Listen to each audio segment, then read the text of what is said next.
মই মাজুলীৰ গড়মূৰ জিলা চিকিৎসালয়ত উপস্থিত আছো আৰু আজি নিৰ্বাচনী পঞ্চায়ত নিৰ্বাচনী প্ৰচাৰৰ অন্তিম দিন। আজি অন্তিম দিনটোত নিশাৰ ভাগত ব্যাপক নিৰ্বাচনী হিংসা সংঘটিত হৈছে মাজুলীৰ কেইবা ঠাইতো। আৰু এই মুহূৰ্তত মই পোনপটীয়া সম্প্ৰচাৰযোগে আপোনালোকক দেখুৱাব বিচাৰিছো যে এই মুহূৰ্তত জিলা চিকিৎসালয়ৰ ICUত ইয়াত ভৰ্তি হৈ আছে ধীৰেন পাইং নামৰ যিজন কালি বিজেপিৰ যিজন মণ্ডল পৰ্যায়ৰ যিজন নেতা আছে তেওঁক মাৰপিট কৰিছিল আৰু তেওঁক গুৰুতৰভাৱে জখম হৈ তেওঁ এই মুহূৰ্তত ICUত ইয়াত ভৰ্তি হ'বলগীয়া হৈছে। আৰু প্ৰত্যক্ষদৰ্শী আছে, তেওঁৰ পৰিয়াল আছে। মই পোনপটীয়াভাৱে জানিব বিচাৰিম কালি নিশা কি হৈছিল আচলতে, এতিয়া কেনেকুৱা অৱস্থাত আছে? আচ্ছা, কালি নিশা 8টামান বজাত আমাৰ ধীৰেন পাইং মধ্য মাজুলী মণ্ডলৰ ছেক্ৰেটাৰী তেওঁক 6 নং ৱাৰ্ডৰ ওপৰ সোণোৱাল গাঁৱৰ মিচিং গাঁৱত 6-7জনমান দুৰ্বৃত্ত দলে ঘেৰি পেলাই তেওঁক মাৰপিট কৰে আৰু তেওঁক বহুত গুৰুতৰভাৱে আঘাত পায়।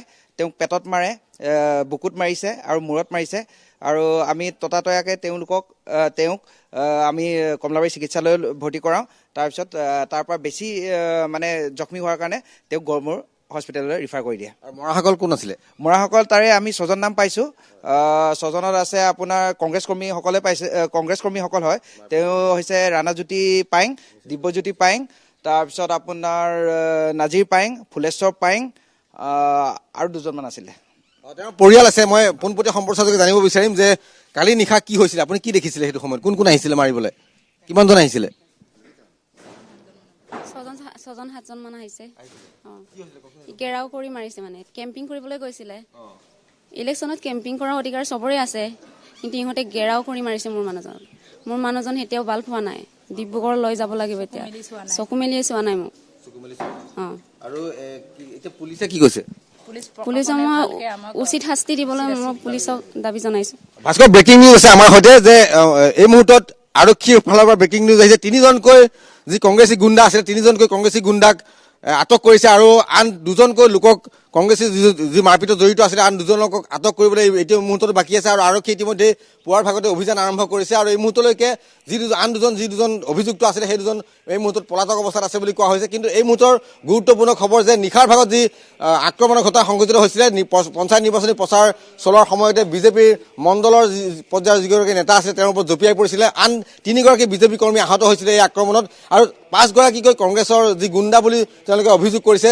তেওঁলোকৰ 3গৰাকীক ইতিমধ্যে আটক কৰিছে। তেওঁলোকৰ মই 3টা নাম ক'ব বিচাৰিছোঁ, ৰাণাজ্যোতি পাইং, দিব্যজ্যোতি পাইং আৰু লক্ষ্যজিৎ পাইং। এই 3গৰাকী যি কংগ্ৰেছী যি গুণ্ডা বুলি তেওঁলোকে পৰিয়ালৰ লোকে কৈছে, তেওঁলোকক ইতিমধ্যে আৰক্ষী আটক কৰি মাজুলীৰ থানালৈ লৈ আহিছে। আৰু কালি সন্ধিয়াৰ ভাগত যেতিয়া ধীৰেন পাইঙক যেতিয়া আক্ৰমণ কৰিছিলে সেই মুহূৰ্তত মুমূৰ্ষৰ অৱস্থাত ধীৰেন পাইঙক মাজুলীৰ কমলাবাৰী চিকিৎসালয়ত ভৰ্তি কৰোৱা হৈছিলে। কিন্তু নিশাৰ ভাগত কমলাবাৰী চিকিৎসালয়ৰ পৰা মাজুলীৰ গড়মূৰ জিলা চিকিৎসালয়লৈ ইয়াত ৰেফাৰ কৰা হৈছে তেওঁক উন্নত চিকিৎসাৰ বাবে। কিন্তু এই মুহূৰ্তত আমি ধীৰেন পাইঙৰ পৰিয়ালৰ সৈতে জানিব বিচাৰিছোঁ যে ধীৰেন পাইঙক ইয়াৰ পৰা উন্নত চিকিৎসাৰ বাবে ডিব্ৰুগড়লৈ হয়তো প্ৰেৰণ কৰাৰ সম্ভাৱনা আছে। আৰু নিৰ্বাচনী যি হিংসা আছিলে মাজুলীৰ কেইবা ঠাইতো নিৰ্বাচনী হিংসা সংঘটিত হৈছে ভাস্কৰ। আৰু নিশাৰ ভাগত যি নিৰ্বাচনী হিংসা সেই নিৰ্বাচনী হিংসা পৰিস্থিতি নিয়ন্ত্ৰণ কৰিবলৈ ঘটনাস্থলীত আৰক্ষী মোতায়েন কৰা হৈছে নিশাৰ ভাগত আৰু ইয়াৰ লগতে CRPFৰ জোৱান নিয়োগ কৰা হৈছে। গতিকে মাজুলীৰ পঞ্চায়ত নিৰ্বাচনী প্ৰচাৰত যথেষ্ট উত্তপ্ত পৰিস্থিতিৰ সৃষ্টি হৈছে। নিৰ্বাচনী হিংসা কেইবা ঠাইতো সংঘটিত হৈছে আৰু এই মুহূৰ্তত মাজুলী গড়মূৰ জিলা চিকিৎসালয়ত নিশাৰ ভাগত যিগৰাকী ধীৰেন পাইং নামৰ যিগৰাকী বিজেপিৰ মণ্ডল পৰ্যায়ৰ যিগৰাকী নেতা আছিলে সেই নেতাগৰাকী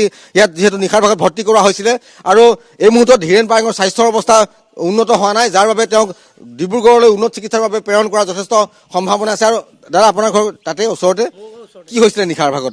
এইটো এটা বৰ নিন্দনীয় আৰু তীব্ৰ গৰিহণাৰ যোগ্যতা। গতিকে কঠোৰতকৈ কঠোৰ শাস্তি দিব লাগে পুলিচ প্ৰশাসনে। বাকী আৰু এইকেইটা কাল্পিত কৰায়ত্ব কৰি সঠিক উচিত শাস্তি প্ৰদান কৰিব লাগে বুলি আমি মুখ্যমন্ত্ৰী মাননীয় হিমন্ত বিশ্ব শৰ্মা ডাঙৰীয়া আমি অনুৰোধ জনাইছোঁ। দাদা, আপুনি আছিনে সময়ত আছিলে, কি ক'ব এই মুহূৰ্তত? মই মুহূৰ্তত বাৰু নাছিলোঁ।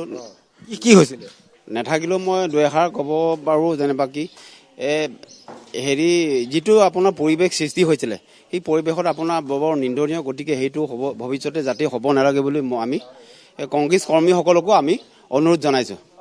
মই দেখুৱাইছোঁ ইতিমধ্যে চিকিৎসালয়ত বিজেপিৰ কৰ্মীসকলে আহি ইয়াত যথেষ্ট লোক সমবেত হৈছেহি আৰু নিশাৰ ভাগত যি ঘটনা সংঘটিত হ'ল সেই ঘটনাৰ পাছত স্বাভাৱিকতে মাজুলীৰ পঞ্চায়ত নিৰ্বাচনী প্ৰচাৰত যথেষ্ট এক পৰিৱেশে বিৰাজ কৰিছে। কাৰণ মাজুলীৰ নিশাৰ ভাগত মাজুলীৰ যি ওপৰ সোণোৱাল আছিলে, ওপৰ সোণোৱাল অঞ্চলত নিৰ্বাচনী প্ৰচাৰ চলাইছিলে এই মণ্ডল পৰ্যায়ৰ বিজেপি নেতাগৰাকী কেইবাগৰাকী কৰ্মীক লৈ। আৰু সেই নিশাৰ ভাগত প্ৰচাৰ চলোৱাৰ সময়তে হঠাৎ আক্ৰমণৰ সন্মুখীন হয় বিজেপিৰ মণ্ডল পৰ্যায়ৰ নেতা ধীৰেন পাইং নামৰ এই যুৱকজন আৰু তেওঁলোকৰ সৈতে কেইবাগৰাকী সতীৰ্থ আছিলে। গতিকে 5গৰাকীকৈ বিজেপি নেতা কৰ্মীৰ ওপৰত জঁপিয়াই পৰিছিলে কংগ্ৰেছৰ সেই গুণ্ডা বাহিনী দলটো, যাৰ বাবে নিশাৰ ভাগতে অপ্ৰীতিকৰ পৰিস্থিতিৰ সৃষ্টি হ'ল। আৰু এই মুহূৰ্তত গুৰুত্বপূৰ্ণ খবৰ যে মাজুলীৰ গড়মূৰ জিলা চিকিৎসালয়ৰ ICUত ভৰ্তি হৈ আছে ধীৰেন পাইং নামৰ বিজেপিৰ মণ্ডল পৰ্যায়ৰ সেই নেতাজন, আৰু তেওঁক উন্নত চিকিৎসাৰ বাবে তেওঁক ডিব্ৰুগড়লৈ প্ৰেৰণ কৰাৰ সম্ভাৱনা আছে। পৰিয়ালৰ লোকে জানিবলৈ দিছে যে ধীৰেন পাইঙৰ স্বাস্থ্য অৱনতি ঘটিছে, উন্নতি হোৱা নাই এতিয়ালৈকে, যাৰ বাবে জিলা চিকিৎসালয়ৰ ফালৰ পৰা তেওঁক উন্নত চিকিৎসাৰ বাবে ডিব্ৰুগড়লৈ প্ৰেৰণ কৰাৰ সম্ভাৱনা আছে।